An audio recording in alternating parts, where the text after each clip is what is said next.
Presented by the Night Music World.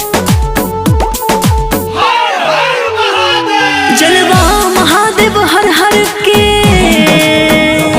Jhelum में गाजा भर भर के जलवा महादेव हर हर के झेलम में गाजा भर भर के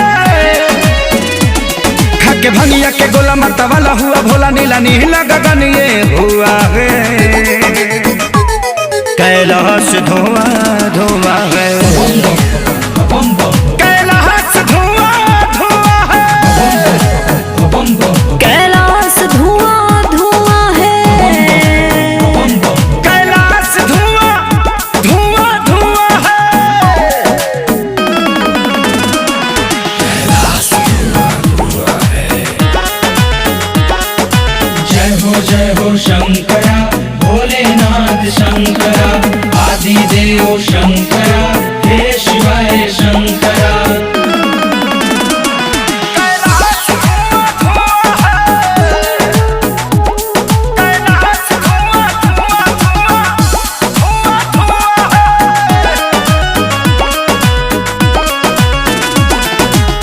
करते मृदंग मृग छाला पहन के डमरू बजाते हैं जोगिया ये बन के।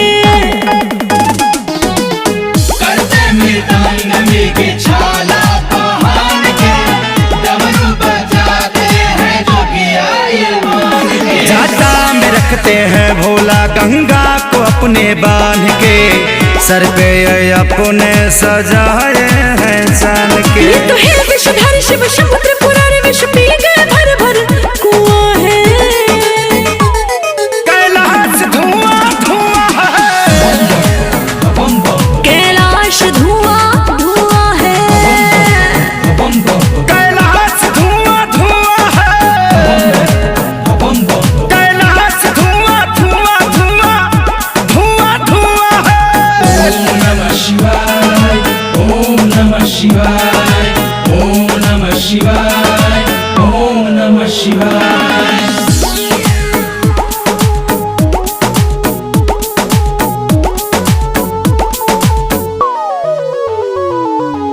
ये है कैलाशपति दुनिया के राजा रहते हैं मस्त पी के भंगिया गांजा। ये है कैलाशपति दुनिया के राजा रहते हैं मस्त पी के भंगिया गाजा। सावन में अपने भक्तों पे अमृत बरसाते दर्शन के आतुर सारे चरणों में आते। लिखे जय बचन गावे खेसारी भजन पर हुआ जो चरण को छुआ है।